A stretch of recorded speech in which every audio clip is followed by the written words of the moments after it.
C19 and FM 88.5 now bring you the Superintendent's Update, a periodic discussion of the Memphis City Schools and Shelby County Schools merger process. Here now is Media Relations Manager Stephanie Everson with MCS Superintendent Dorsey E. Hopson. Hello and welcome to the Superintendent's Update, where Dorsey Hopson, MCS and SCS Superintendent, is here to discuss the merging of Memphis and Shelby County Schools. Welcome back, Mr. Hopson. Good morning, Stephanie. How are you? I'm great. How are you? We got a lot of good news. Yes, we do, Stephanie. Just glad to be back. A lot has happened since the last time we spoke. Let me start off by saying that we're congratulating three of our schools. Recently, the U.S. News and World Reports did a ranking of high schools, and 3 of the top 11 high schools are right here in Memphis and Shelby County. Collierville High School, White Station High School, and Houston High School.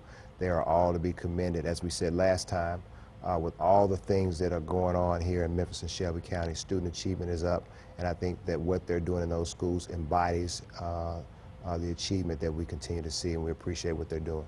Definitely.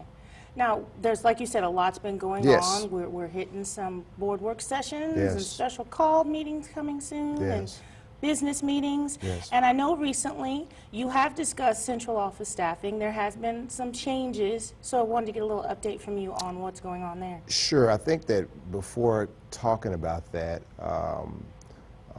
our budget is due to the board by the end of the month. And that's been a tedious process, but we're getting the work done. And as we've discussed several times before, part of the budget included a 26% reduction in the central office staff. Right. Named the cabinet a few weeks ago. The cabinet's been working hard to develop their departments with that 26% staff reduction. So once the departments were developed, positions were decided on, and then those positions were posted. We hit the pause button for a minute, though, Stephanie, because our initial presentation of positions had a number of executive director level positions, and after we posted them, we thought about it some more and decided that given our budget crunch, we should eliminate some of those positions.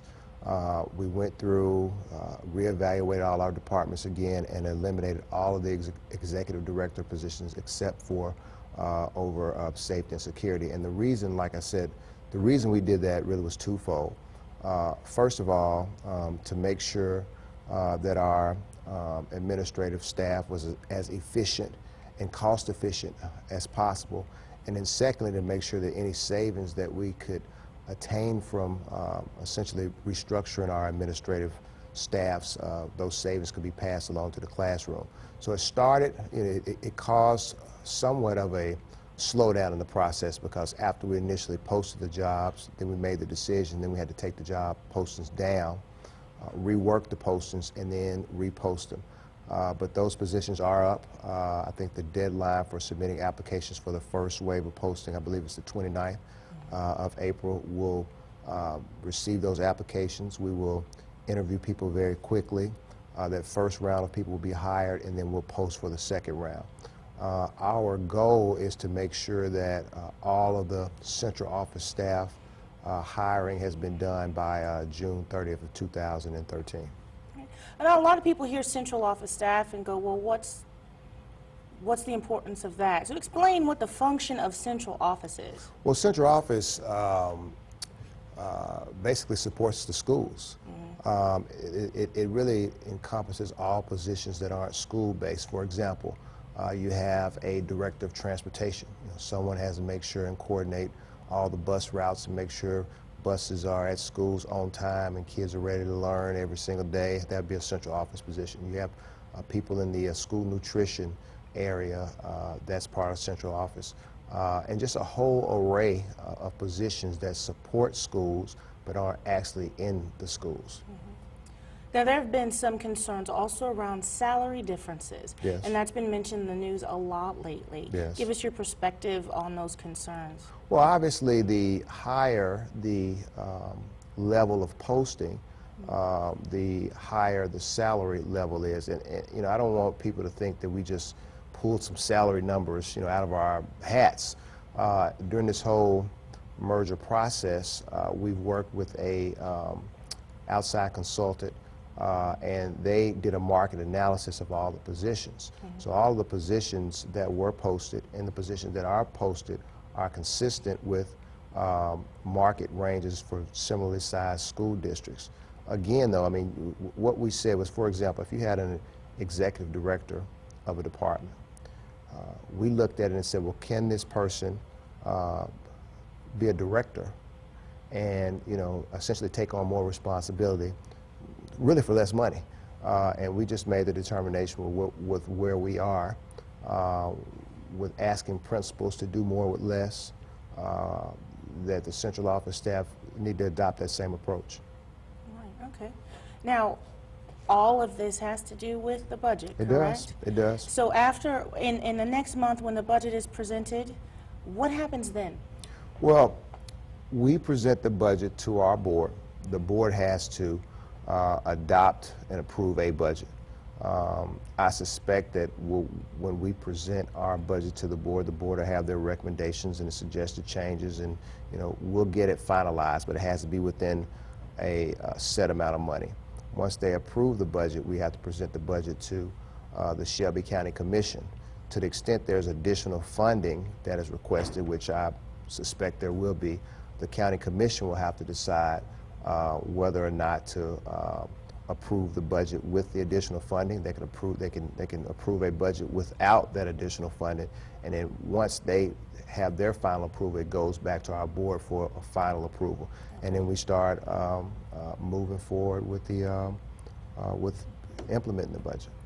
And you continue to keep us up to date on what happens. I will, Stephanie. I think that one thing I hope the community understands, and I've been saying this all along, I mean, when you have to cut a significant amount of money from your budget, people are going to feel it. And it's not just happening here. I read an article this morning. I think that the city of Nashville, their city council essentially told the school board they had to cut about $44 million from their budget. So this is what's happening across the country. But when you have to go through the process of making serious cuts, they have to be strategic, and most importantly, they have to be done in a way that least affect the classroom. And that's really been a guiding principle that myself, my team, I know you're going to hear from our chief academic officer, who's really all about academics. And he's going to tell you that as we've developed this process, we've all been like-minded in the thought process that we're going to do this, but we're going to do it in a way that has the least effect in the classroom. Not saying it's not going to be any effect. When your budget is comprised primarily of people, 8,000 teachers, central office staff, all these people. The cuts are going, if it's based on people and the money's not there, when you have to make cuts to teachers, or teaching positions, then that does affect the classroom. But again, we're trying to do it systematically in a way where that effect is least felt.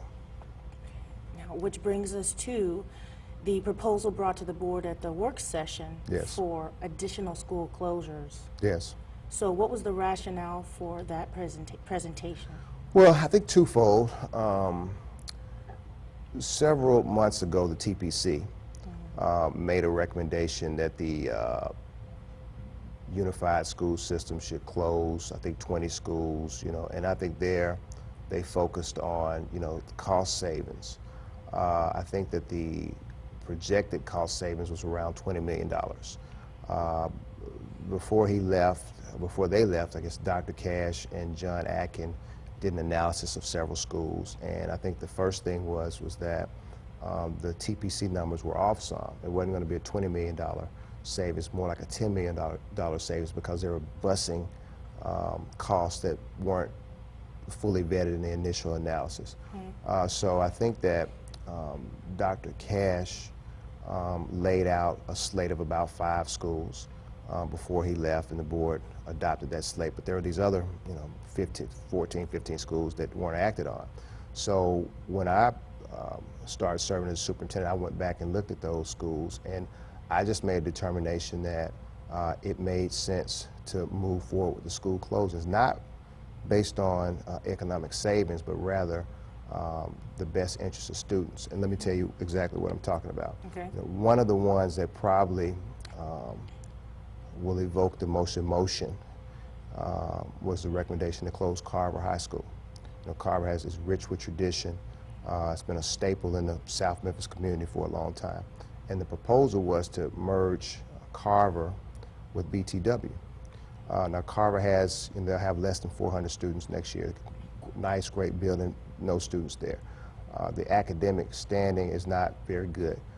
So in my thought process, I said, look, you got BTW, a place where the President of the United States came to speak, a place that's super rich with tradition. I said, well, why can't BTW have a bunch of AP courses and a bunch of optional courses? Well, one reason is they don't have enough kids. So Right. if you move the kids from Carver to BTW, and there are issues with that, but if you move them to BTW, you increase the student enrollment such that now you have an opportunity to offer more rich academic opportunities, more course offerings, just a whole menu of things that you can't do with a small population. It seemed to me that that made good sense, or that was in the best interest of kids. And in addition to that, if you get some savings from that, then that's all fine too. We also had a couple of schools that were taken over by the ASD, and what essentially happens there is that state comes in and they say, well, we want a K-5 school, but we're only going to take kindergarten one year, first grade next year, second grade next year. So while they're building up, the school district is still obligated to operate a school, have an administration for those kids that are ultimately going to be consumed by the ASD. So we decided those schools that had been consumed by the ASD, we would close them, and either the ASD could just take the whole school, or we would educate those kids somewhere else until the ASD built up the capacity to take them all. And then there were some schools that had, they weren't being operated in optimum buildings. The conditions of the buildings weren't the best. But all of that stuff, at the end of the day, my decision or my recommendation was truly based on, what's in the best interest of students. The students. Yes. And it's be clear to a lot of people, because a lot of people think that when you bring that before the board, it happens now. So this is not necessarily for this school year. Yes. And it also was just brought up for consideration to the board. So what school year are we talking about them looking at this, and what were the board's responses to Well, this? I thought one thing that was very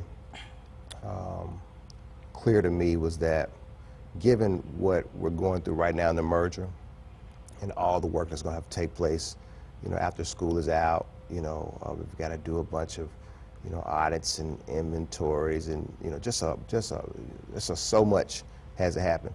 It didn't seem to me that it made a lot of sense to also ask staff to go in and try to close, 9, 10 more schools, this to be Right this now. year. Right. So, and then there also were some issues, and I think that Reverend Whalum during the board meeting pointed out, some neighborhood culture issues, gang issues. So we need to have time to make sure we adequately address that. So my recommendation is for the board to close the schools, but have the closure be effective at the end of next year.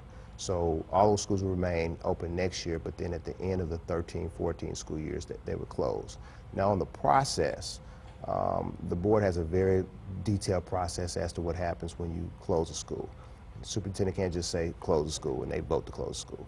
If you make a recommendation to close the school, then if the board says, okay, you can start the process, you have to have 2 public hearings and get input from the community as to what that means. And then once you get that input from the community, the superintendent has to develop a plan and analysis to show the board and have the board vote on the full recommendation. So I don't want the community to think that the board just voted to close the school. I mean, they haven't even voted yet. I think they're going to vote on it Tuesday.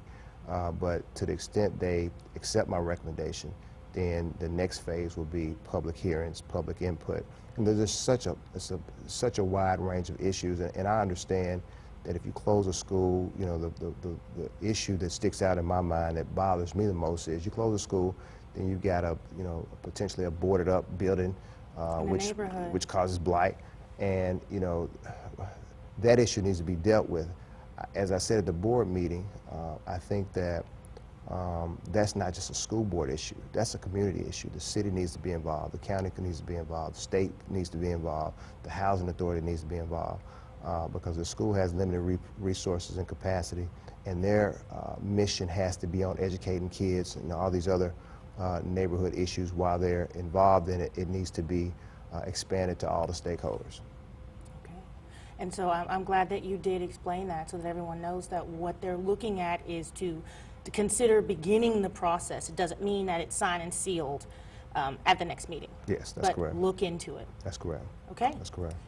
When we come back, Deputy Superintendent Roderick Richmond will be joining us to talk about harmonizing academics for the merged system. It's not my fault I don't understand the work. I try, but it's not good enough. They think I'm a teacher's pet. Am I really that horrible because I do well in class? I just want to be accepted. I know I'm an outcast. I talk different. I dress different. Why is being different such a bad thing? Stop bullying. Okay, class, who can tell me what is 3x plus 6? Mr. Davis, come to the board, please.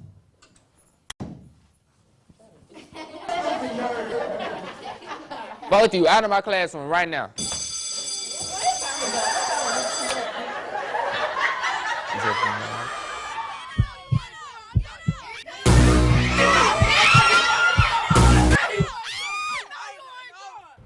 Welcome back to the Superintendent's Update, and joining us now is Dr. Roderick Richmond, Deputy Superintendent, here to discuss harmonizing academics for the merged system. Hello, Dr. Richmond. Hello, Stephanie. How are you today? I'm great. Thanks for joining us. Thank you for inviting me.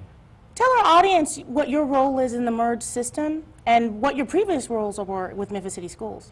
Well, first of all, I'm a graduate of a Memphis City Schools. I graduated from Tresman. I've been with the system for approximately 20-some-odd years. I started off as a middle school, junior high English and language arts teacher. From there, I went on to become an assistant principal at Sharp and Ross Elementary Schools. Then I became a principal at Ross Elementary, and I was there for about 4.5 years. Moved on from there to Ridgeway Middle School. I was there for about 3 years. And then from Ridgeway Middle School as a principal, I became the academic superintendent of what was called our striving schools. And those were our schools that were in high priority. And so I did that job for a while. And then when we had a leadership change, I became what was called our chief of school operations. And so I continued to be over our high priority schools. And I was chief of school operations, and mainly that was supporting our deputy superintendent as well as doing the school turnaround work. And then from there, I became the deputy superintendent for a while, and so I've been in that role for the past year. And going into the new merged unified district, I'll be the chief academic officer. Okay. Well, so you know a lot about this district. Yes, I do. Definitely, like yes, you've been with us for a long time. Yeah. What's going to fall under your area in the merged system? Well, as the chief academic officer, one of the main responsibilities, duties and responsibilities, is making sure that we continuously strive for school improvement. And so schools will be required to make sure that they have an actionable school improvement plan, making sure that they're implementing those school improvement plans. I'll also be looking at the various programs that we're using to make sure that those programs are working to drive student achievement. So I'll continuously assess, along with the team, the academic team will assess those things. Another thing would be just making sure that we're outlining and looking at what is the vision going forward going to be for the new unified district and the leadership of that district. What does that look like going forward, and making sure that we're all in lockstep as it relates to that vision for this new merge, what's going to be called the multiple achievement paths portfolio district. The different departments that will fall under academics will be the regional superintendent. So we're looking at having 5 regions. Within those regions, we'll staff them with anywhere from 5 to 7 individuals who will be working to make sure that those are regional centers that parents and constituents can come when they have questions, but also so that our point of delivery and support for schools is closer to those schools. Another department will be what's called K-16 initiatives. And with those K-16 initiatives, we'll be looking at the various initiatives that we have when you plan vertically for a school system like this. So under that, we'll have what our optional schools, we'll have our alternative schools, we'll have our dual enrollment programs, we'll have our externships, NCAA compliance, things like that will fall under that particular department. And then we have C&I, which will basically curriculum and instruction, which will be the heart of the district and the heart of what we do in academics. So curriculum and instructions, when you look at your various humanities, when you look at your STEM curricula, when you look at having textbooks and academic support and things like that for the merged district, your arts programs, all of those things will fall under C&I. And then we'll have our federal programs. And so our federal programs, being that the majority of our schools are Title I schools, our federal programs will be responsible for managing over a $100 million budget and making sure that we're prioritizing those things that are necessary to drive student achievement in some of our schools where our students who are socioeconomically challenged, we're making sure that we're providing the supports for them and their families in those particular schools. And then we have our exceptional children. And so how are we servicing, we'll make sure that we continue to service our students who are gifted on both ends of the spectrum. Students who are gifted and talented intellectually, but also those students who are exceptional in other types of exceptional ways. We'll make sure that we serve those. And rounding out that department will be our CTE. So our careers and technical education, and making sure that we're serving those students, but also all students who may want to graduate with some type of certification or some type of real hands-on job experiences where they can either immediately go into the workforce or they can have those experiences that will allow them more options as we start to think about having students both college and career ready. And I'm glad you broke down what's in your department, because that's a prime example of the options and opportunities out there for students. All those things that you discussed, there's a wide array of opportunities academically for students to get into. Yes, it is. Yes, it is. And Stephanie, if I could just jump in, because I'm a toot Dr. Richmond's horn a little bit. I mean, I think this, Okay. Dr. Richmond, one of the things that, I am the most, impressed with, I mean, it's just his knowledge of these schools. I mean, Dr. Richmond knows these schools. He grew up in these schools. He has so much respect from all the principals, all of his peers. He's worked across function in all of these areas. And I know that when Dr. Cash stepped down, my go-to guy was Dr. Richmond, because he's being modest now, but he knows his stuff and he knows it well. I know when John Atkin and I were interviewing Dr. Richmond, it was just apparent that he has such a wide range of knowledge in all of these very, very critical areas, and we're just very, very excited to have Dr. Richmond part of the leadership team. Definitely. You know your stuff. There's always room for growth. Always That's true. room for That growth. is true. Now, talking about what Superintendent Hopson spoke of before the break, when dealing with possible school closures because of low enrollment, which is some of the reasons, and when you have low enrollment, you may not be able to provide as many opportunities. Can you kind of expand on that, on the importance of being able to offer more courses, AP honors, and a variety of things? In a district that's going to be the size of our unified district, one of the things that we've acted swiftly in doing is harmonizing the staffing formula. In harmonizing that staffing formula, when you start talking about the number of Title I schools we have, you have what's called comparability. And so we can't overstaff or understaff our Title I schools when we compare them to schools that may be non-Title I, for example. That's one thing.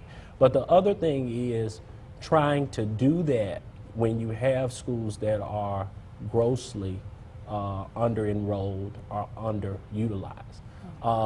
You're not going to be able to offer that array of programs for students to take advantage of. And so when we start to think about, if we think again vertically, because we're always looking at our elementary, our middle, and our high schools, when we look at our elementary schools, those schools that are below a certain threshold, it's difficult for you to have an assistant principal in that school. It's difficult for you to have an additional guidance counselor in that particular school. It's difficult for you to offer both music, art, PE, and science, and what we call MAPS is somewhat an acronym for that. It's difficult to offer that array when you're trying to have a staffing formula. So instead of some schools having what would be a full-time music teacher who comes there every day, that music teacher may only come for a third of the day, or the music teacher may only come once a week. And so when we think about providing support to schools, we want to offer an array where those things are accessible to students all the time. It would be great for that music teacher to be full-time and not only serve during the day, but if needed to serve during extended hours, that teacher's there to do that. When you think about middle school and you're thinking about your what we call your modified block and having flexible block and interdisciplinary teaming, you're supposed to have the same number of what's called MAPS teachers as you do interdisciplinary teachers, so that teachers in the middle school, which is developmentally appropriate, can have what's called common planning time. And during that common planning time, they can meet with parents, they can meet with students, or they can just meet as a team to talk about the developmental needs of those students, both academically and behaviorally. And so if that school doesn't meet a certain threshold, they may not have the same number of MAPS teachers that are commensurate with the interdisciplinary teachers. So for every 4 interdisciplinary teachers, which are your English, your math, your science, your social studies, you need approximately 4 to 5 MAPS teachers so that you can free those 4 teachers up to have common planning. And so when you're talking about schools that are grossly underutilized, they are under-enrolled, they have 350 students or less, it's difficult to do that. And then when you move into your high schools, when you start to talk about electives, of course we're going to offer the core content courses because students have to have them. With the graduation requirement for credits being 22 credits, we had moved to block scheduling. And so with block scheduling, we were trying to put students in the position that they could accumulate almost up to 32 credits if you think about having having block scheduling where students could accumulate up to 8 credits. Those things have helped us to increase our graduation rate. But when you start talking about electives and not having a full array of electives, there's only so many things students can take. And so when you also start to talk about AP course offerings, it's difficult when you have, I started off with the staffing formula. It's difficult to have a staffing formula across a merged district, or even when the districts were operating separately. It's difficult to have that array of electives unless you have a certain threshold of students. With the formula, you can't have a class with 6 or 7 students in it and another class with 40 students, which is offsetting the 50 students that you may have, but 10 of them are in that AP course. Because when you're doing a staffing formula, or when you're trying to make sure that your classes are meeting the state compliance, all of those things have to be taken into consideration. So when Superintendent Hopson is talking about, you know, the possible recommendation of school closures and having schools at a certain threshold, we're trying to make sure that we provide the best academic programming for students possible. Right, for everyone. For everyone. For everyone. Yeah. So your team is working on harmonizing academics. Yes. Right. I keep saying harmonizing. I love that word. Yeah. The academics from both districts. What does that entail exactly? Well, I like to look at it as both. You have things that are operational, and then you have things that are academics. And so Okay. operationally, we have the same calendar. Operationally, we'll be looking at a 3-tiered bell system where some of our schools will probably start at 7, some at 8, and some at 9.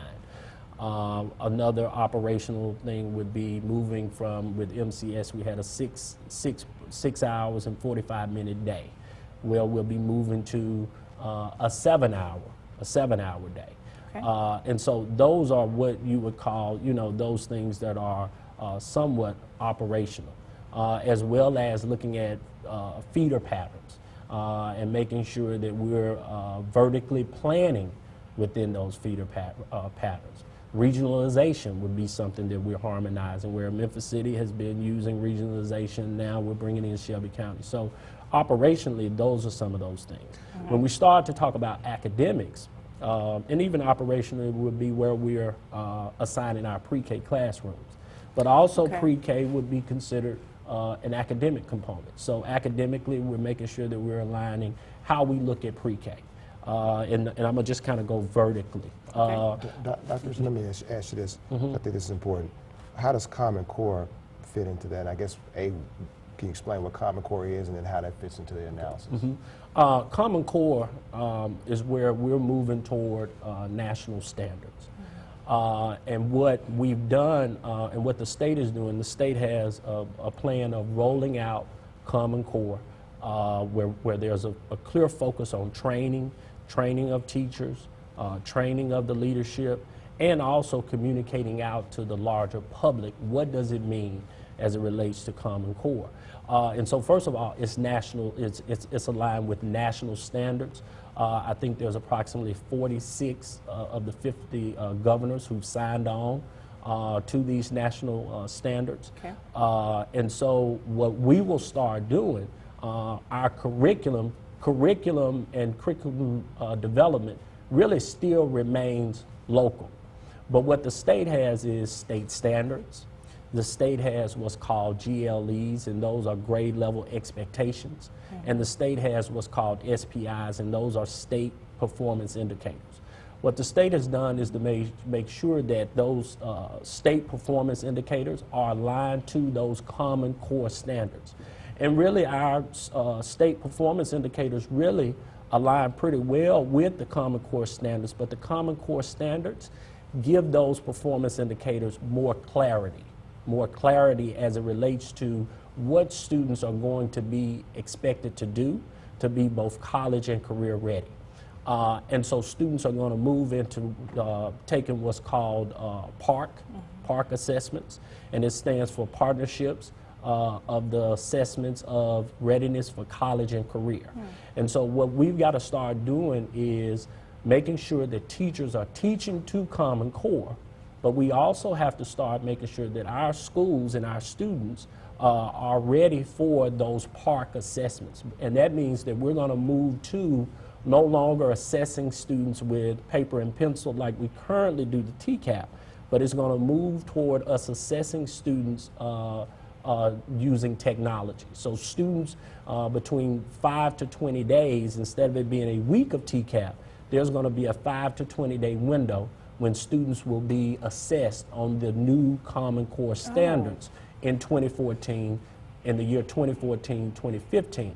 What we're trying to do now is to rev up, so when those new standards come down, schools are ready. And one thing they have to be is to be ready technologically, because you're going to have to make sure that you have the technology available for your students based on your enrollment, for those students to be able to access that technology so that they can be assessed.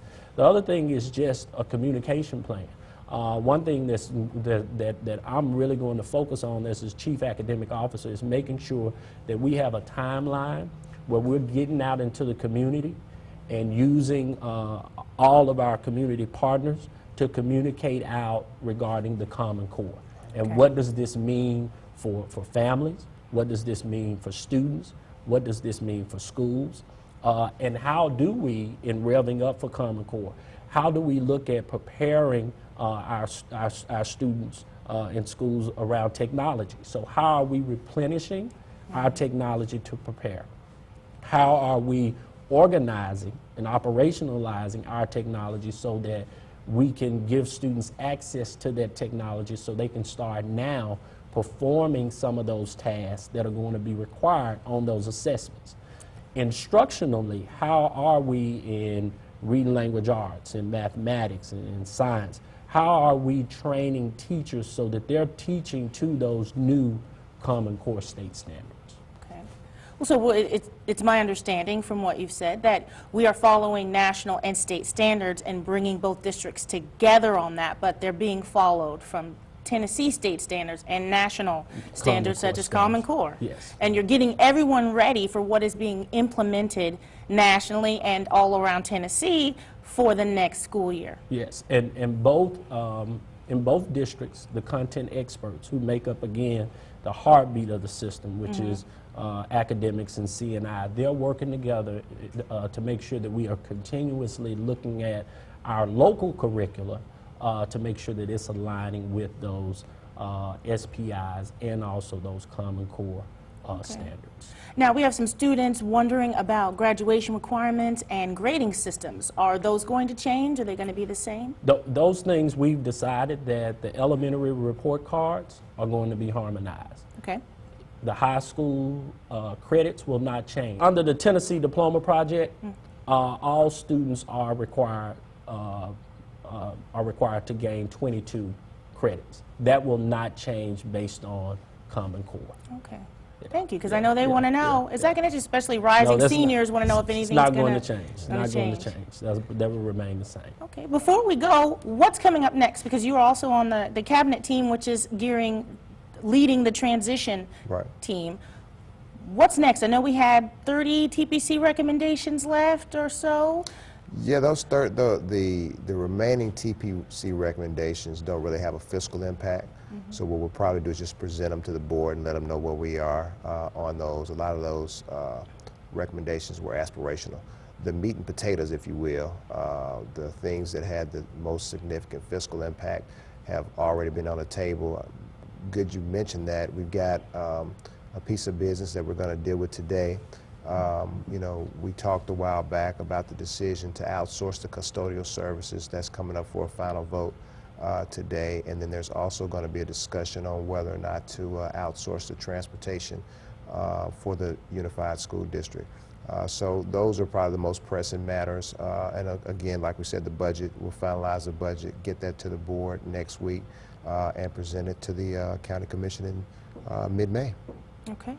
Well, thank you guys for joining us once again. And we'll see you again in a couple of weeks. All right. For more information on the merging of Memphis and Shelby County Schools, visit www.mcsk12.net/TSC or www.scsk12.org. This has been the Superintendent's Update. Have a great day. The preceding was produced by the Department of Communications and Broadcast Services through the facilities of C19 and FM 88.5. Stacy Franklin, Executive Director.